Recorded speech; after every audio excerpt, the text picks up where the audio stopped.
आज की कहानी है आशी ने जो अपने परिवार के लिए किया शायद कोई बेटा नहीं कर पाता। रात को तकरीबन 2 बजे मोबाइल की घंटी सुनकर आशी का दिल हिल गया। Hello hello mister, Arun is no more. Body आपको नहीं मिलेगी, उन्हें इलेक्ट्रिक विधि से जलाया जाएगा। पापा के हाथ से मोबाइल छूट गया और आशी कटी पतंग की तरह निढाल बेड पर गिर पड़ी। घबराहट और बेचैनी में एक झटके में उसकी आंखों के सामने घटनाक्रम घूमने लगा। बेटा, पापा का बुखार उतर नहीं रहा है, टाइफाइड का इलाज चल रहा है, लेकिन सब कह रहे हैं कि कोविड टेस्ट भी करवा लो। नंदिता जी ने फ़ोन पर आशी से कहा। मम्मी, करवाओ ना, इंतज़ार करने का क्या मतलब है? आशी बेचैनी से बोली। बेटा, अमित की कल की फ़्लाइट है, वह कल रात तक ही यहाँ पहुँच पाएगा। मेरी तबीयत भी ठीक नहीं लग रही, अकेले कैसे मैनेज करूं? कुछ समझ नहीं आ रहा। नंदिता जी उदास सी बोली। मम्मी चिंता मत करो, मैं आ जाती हूँ। जतिन वर्क फ्रॉम होम के कारण घर पर ही हैं, बच्चों को देख लेंगे। मैं थोड़ी ही देर में पहुँचती हूँ, आशी ने कहा और फ़ोन काटकर चलने की तैयारी करने लगी। जतिन, पापा की तबीयत ज़्यादा ख़राब है, उनका टेस्ट करवाना पड़ेगा। हो सकता है कि अस्पताल में भर्ती कराने की नौबत आ जाए। मम्मी अकेले घबरा रही हैं। अमित कल रात तक आ जाएगा, लेकिन अभी उतना इंतज़ार नहीं कर सकते, इसलिए मैं मम्मी के पास जा रही हूँ। आप यहाँ मैनेज कर लेंगे ना? आशी ने अपने पति जतिन से कहा। श्योर आशी, तुम जाओ, I will manage, don't worry, Jatin ने हौसला देते हुए कहा। थैंक्स जतिन, मैं निकलती हूँ, ताकि जल्दी पहुँचकर पापा का चेकअप करा सकूँ, आशी ने कहा। आशी अपनी कार से गुरुग्राम से गाज़ियाबाद के लिए निकल पड़ी। हालांकि लॉकडाउन के चलते कई जगह चेकिंग चल रही थी। आशी ने इमरजेंसी बताकर जैसे तैसे घर तक पहुंचने में कामयाबी हासिल की। घर पहुंचते ही अपने पापा के पास पहुंची। हालांकि कोविड की सभी सावधानियों के साथ ही वह पापा से मिली। पापा, कैसे हैं आप? देख ले बेटा खुद ही, कैसा हूँ मैं। तुमने कभी मुझे यूं बिस्तर पर लेटे हुए देखा है क्या? अरुण जी बहुत ही उदासीनता के साथ बोले। पापा, यू आर माई सुपरस्टार, इतने में आप घबरा नहीं सकते। पापा, हम आज कोविड का टेस्ट भी करवा लेते हैं, ताकि अगर ऐसा कोई इन्फेक्शन हो तो जल्द ही इलाज शुरू हो जाए और मेरे पापा जल्दी से अच्छे हो जाएं, आशी ने पापा से कहा। बेटा, पता नहीं क्यों पर मुझे लग रहा है कि मैं अब अच्छा नहीं हो पाऊंगा। अरुण जी की आंखों की कोर से आंसू लुढ़क गए। देख ना आशी, तुम्हारे पापा कैसी कैसी बातें कर रहे हैं, इससे मेरा दिल बैठा जाता है। तभी नंदिता जी रुआंसी होकर बोली। क्या पापा, इतनी सी बीमारी में इतना डिप्रेशन? यह ठीक नहीं है पापा। Think positive and be happy. आप जल्दी ही बिल्कुल ठीक हो जाएंगे। चलो चलो, अब मैं पैथोलॉजिस्ट को कॉल करके उसे बुला रही हूँ, ताकि टेस्ट जल्दी हो सके, आशी ने मोबाइल निकालते हुए कहा। कुछ ही देर में पैथोलॉजिस्ट अरुण जी के सैंपल ले गया और बता गया कि रिपोर्ट 36 घंटों में आएगी।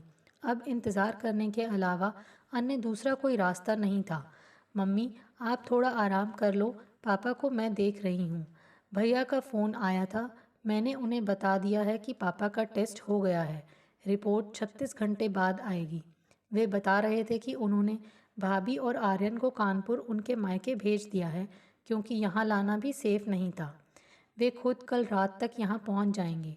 चलिए मम्मी, अब आप थोड़ा सो जाओ, कहीं आपकी तबीयत ना बिगड़ जाए, आशी ने माँ को आराम करने की सलाह देते हुए कहा। तू कहती है तो लेट जाती हूँ, पर नींद कहाँ आने वाली। दिमाग में यही सब चल रहा है। क्या माहौल चल रहा है, हर कोई दहशत में है, क्या होगा पता नहीं। अरे सुन, तू डबल मास्क लगा कर रखना और बार बार सैनिटाइज़र से हाथ साफ करती रहना। बेटा, पूरी सावधानी बरतना, क्योंकि जब तक पापा की रिपोर्ट ना आ जाए हमें सावधान ही रहना चाहिए, नंदिता जी आशी को हिदायत देते हुए बोली। आशी ड्राइंग रूम में बैठ गई। बीच बीच में उसे पापा की खांसी की आवाज़ सुनाई दे रही थी। वह बेचैन हो उठती।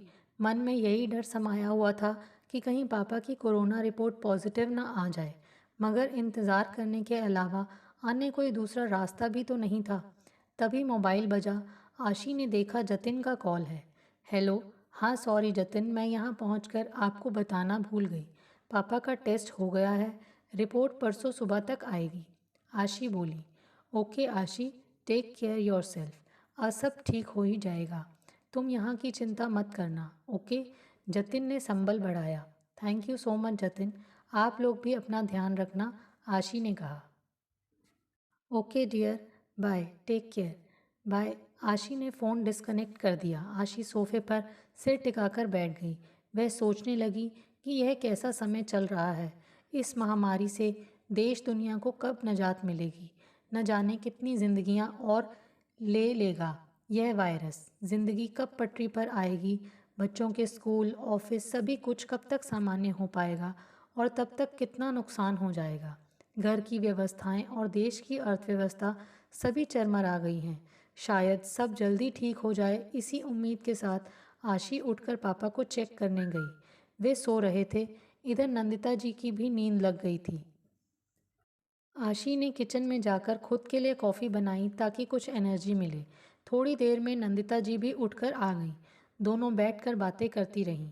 वक्त जैसे थम गया था। पल पल आगे बढ़ने में जैसे सदियां लग रही थीं। लेकिन इंतज़ार के अलावा अन्य दूसरा कोई रास्ता नहीं था। अगले दिन तक पापा की स्थिति और बिगड़ चुकी थी। खांसी भी बढ़ चुकी थी। तेज़ बुखार और सांस लेने में बहुत दिक्कत हो रही थी। नंदिता और आशी घरेलू उपचार भी करती रहीं। मन तो हो रहा था कि अभी अस्पताल में भर्ती करवा दें, लेकिन लोगों से, न्यूज़ चैनलों से अस्पताल में भर्ती मरीजों की छिछालेधार सुन सुनकर वे दोनों कोई फैसला नहीं कर पा रही थी। जैसे तैसे रात के 9 बजे अमित आ गया। पापा की ऐसी स्थिति देखकर वह भी घबरा गया। फिर अपने कुछ दोस्तों परिचितों से बात करके यही निर्णय लिया कि पापा को फ़ौरन अस्पताल में भर्ती किया जाए। अब सारे टेस्ट वहीं होते रहेंगे। मम्मी, आप और आशी घर पर ही रुकें, मैं पापा को वेदांता में एडमिट करवाता हूँ, अमित बोला। लेकिन बेटा, नंदिता ने कुछ बोलना चाहा। मम्मी, टेंशन मत कीजिए। यह सब अफवाहें हैं कि अस्पताल में भर्ती कराने के बाद बचना मुश्किल हो जाता है। अस्पताल में सही इलाज मिलेगा। पापा जल्दी ही अच्छे होकर आ जाएंगे। विश्वास रखो आप, अमित ने नंदिता को आश्वासन दिया। बेटा, यहाँ नज़दीक के किसी अस्पताल में भर्ती करवा दो ना, नंदिता बोली। भैया, आप अपनी गाड़ी से ही ले जा रहे हो ना या एम्बुलेंस बुलवाएं? आशी ने पूछा। हाँ, मैं पापा की गाड़ी से ही जाऊंगा, क्योंकि आते समय मुझे ज़रूरत होगी, अमित ने कहा। आइए पापा, हम आपको अस्पताल ले जा रहे हैं ताकि आप जल्दी से ठीक होकर घर आएं, अमित ने पापा को सहारा देकर उठाते हुए कहा। बेटा, मुझे नहीं लगता कि अब मैं घर वापस आ पाऊंगा, पापा हताश भरे स्वर में बोले। क्यों नहीं आएंगे? बिल्कुल आएंगे। प्रॉपर इलाज होगा और आप झट से अच्छे हो जाएंगे। B positive. ओके पापा, कहकर अमित ने उन्हें उठाया। फिर आशी और अमित दोनों ने मिलकर पापा को गाड़ी में पीछे लिटा दिया। अमित अस्पताल के लिए निकल पड़ा। अस्पताल में एडमिशन की सारी औपचारिकताएं पूरी करने के बाद अमित को वहां से निकलना पड़ा, क्योंकि मरीज के पास किसी के रुकने या मिलने की सख्त मनाही थी। डॉक्टरों ने बता दिया था कि आगे की अपडेट अब फ़ोन पर ही पता करते रहिए। अमित भारी मन से घर लौट आया। घर पहुंचकर नंदिता और आशी को भी सारी स्थिति से अवगत करवाया। मम्मी, आप बिल्कुल टेंशन मत लीजिए, वहाँ सभी व्यवस्थाएं बढ़िया थीं। अभी पापा को आईसीयू में रखा है, कल सारे टेस्ट हो जाएंगे, उसके बाद स्थिति क्लियर होगी। अब आप भी आराम कीजिए, रात काफ़ी हो गई है, अमित ने माँ से कहा। ठीक है बेटा, मेरे भी हाथ पैरों में बहुत दर्द है, हरारत सी महसूस हो रही है, पेन किलर खाकर सो जाती हूँ। चलो बेटा आशी, तुम भी आराम कर लो, नंदिता जी ने उठते हुए कहा। सुबह 10:30 बजे के करीब पैथोलॉजिस्ट ने पापा की रिपोर्ट व्हाट्सएप पर भेज दी। रिपोर्ट पॉजिटिव थी। अब ज़रूरी था कि वे तीनों भी टेस्ट करवाएं, क्योंकि तीनों ही पापा के संपर्क में आए थे। उन तीनों का भी टेस्ट हुआ, तीनों ही पॉजिटिव आए। हालांकि 6 आया था, इसलिए तीनों को होम क्वारंटीन होना पड़ा। उधर अस्पताल में पापा को वेंटिलेटर पर शिफ्ट कर दिया गया और घर में तीनों का इलाज शुरू हो गया। 3-4 दिन घरेलू इलाज भी करते रहे। भैया, मम्मी की हालत तो बिगड़ रही है, आशी बोली। हाँ आशी, सांस लेने में मुझे दिक्कत महसूस हो रही है, ऐसा लग रहा है कि मम्मी और मुझे भी अस्पताल में कहीं भर्ती ना होना पड़े। अमित कुछ चिंता में बोला। भैया, ऐसा है तो देर क्यों करें? आप और मम्मी यहीं गाज़ियाबाद के किसी अस्पताल में एडमिट हो जाइए। जितना जल्दी कदम उठाएंगे उतना ही अच्छा होगा। आशी बोली। तुम अकेले रह लोगी? अमित ने पूछा। हाँ भैया, डोंट वरी, मैं रह लूँगी। वैसे भी मेरी तबीयत अभी थोड़ी ठीक है, आशी ने कहा। ठीक है, मैं मम्मी से बात करता हूँ, अमित बोला। आखिरकार नंदिता और अमित अस्पताल में भर्ती हो गए। आशी घर पर ही आइसोलेट थी। उधर आशी के घर जतिन बच्चों की देखभाल कर रहा था। अमित की पत्नी और बच्चे कानपुर में थे। पूरा परिवार जैसे एक जंग लड़ रहा था। इतनी बेचैनी जिंदगी में कभी महसूस नहीं की थी। आशी ने टीवी ऑन किया। उस पर चारों तरफ मचा कोहराम, ऑक्सीजन की कमी, दवाओं की कालाबाजारी, इंजेक्शन की कालाबाजारी, लाशों के ढेर। यह सब देखकर वह घबराकर आशी ने अगले पल ही टीवी बंद कर दिया। सोफे से सिर टिका दिया। आंखों की कोर से आंसू बह निकले। उसने मन ही मन कहा, इस समस्या का हल हो तो कैसे? अब फ़ोन पर ही पापा, मम्मी और अमित की स्थिति जान पाती वह। कभी बुखार बढ़ जाता, कभी ऑक्सीजन लेवल कम हो जाता। तबीयत स्थिर ही बनी हुई थी। पापा की रिकवरी तो बिल्कुल ना के बराबर थी।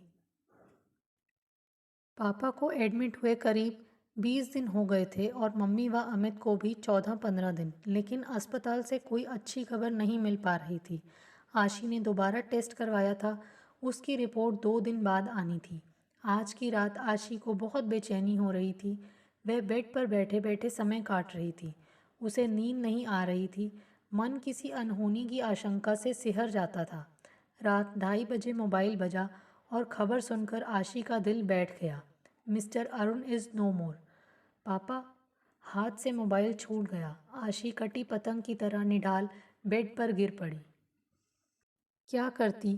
कोई कंधा नहीं था जिस पर सिर रखकर वह रोती। कोई साथ नहीं, कोई हाथ नहीं जो सिर पर हाथ रखकर दिलासा दे सके। समझ में नहीं आ रहा था कि क्या करे वह। मम्मी और अमित तो खुद जिंदगी और मौत के बीच झूल रहे हैं। उन तक तो यह खबर का पहुंचना भी उनके लिए कितना घातक हो सकता है, यह सोचकर ही वह काम गई। उसने खुद को संयत किया। कुछ निर्णय कर उसने जतिन को फ़ोन मिलाया। हेलो आशी, क्या बात है, इतनी रात गए? जतिन बोला। जतिन, पापा बोलकर आशी की रुलाई फूट पड़ी। आशी, आशी, come on, please relax. Jatin बात की गंभीरता को समझते हुए आशी को सांत्वना देने की कोशिश करने लगा। सुनो जतिन, मुझ में न जाने कहाँ से इतनी हिम्मत आ गई है कि इस भयावह स्थिति को किस तरह समझदारी से फेस करना है, यह मैंने सोच लिया है। कल मैं अकेले पीपीई किट पहनकर अस्पताल जाऊंगी। वहाँ जो औपचारिकता करनी होगी वह करके ही वापस आऊंगी। इस बात की किसी को भी खबर मत देना, क्योंकि बात बहुत जल्दी फैलती है और मैं नहीं चाहती कि किसी भी तरह यह खबर मम्मी और अमित तक पहुंचे। यहाँ तक कि यह बात मैं भाभी को भी नहीं बता रही हूँ, इसलिए आप भी अपने तक ही रखना।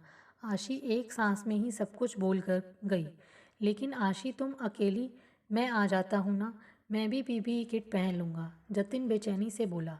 नहीं जतिन, यह भावनाओं में बहने से ज़्यादा समझदारी से काम लेने का समय है। आप और बच्चे घर में ही सुरक्षित रहें। आपको मुझ पर विश्वास है ना? आशी ने पूछा। हाँ आशी, पूरा विश्वास है और गर्व भी है। मैं जानता हूँ कि तुम इस विकट स्थिति को संभाल लोगी, लेकिन जहाँ मेरी ज़रूरत हो तुरंत फ़ोन कर देना। Love you dear, take care please. Jatin ने आशी को हौसला दिया। बस आपका साथ है ना, अब मैं सब मैनेज कर लूँगी। बाय, टेक केयर, आशी ने कहा और फ़ोन रख दिया। अगले दिन सुबह आशी की परीक्षा शुरू हो चुकी थी। गाज़ियाबाद से अस्पताल लगभग 40-45 किलोमीटर दूर था। आशी निकल पड़ी। आंखें सुर्ख हो रही थीं। लॉकडाउन भी था, इसलिए रास्ते में पुलिस वालों को भी जवाब देना पड़ेगा, कारण बताना पड़ेगा। आशी मजबूत इरादों से आगे बढ़ रही थी। सारी रुकावटों को पार कर आखिर वह अस्पताल पहुंची। वहां उतरकर सबसे पहले पीपीई किट पहनी। वहां रिसेप्शन पर सारी बात कही। उन्होंने रैप की हुई पापा की डेड बॉडी दिखाई। पापा को देखा। उनके चेहरे पर दर्द साफ नज़र आ गया। आशी का कलेजा हिल गया।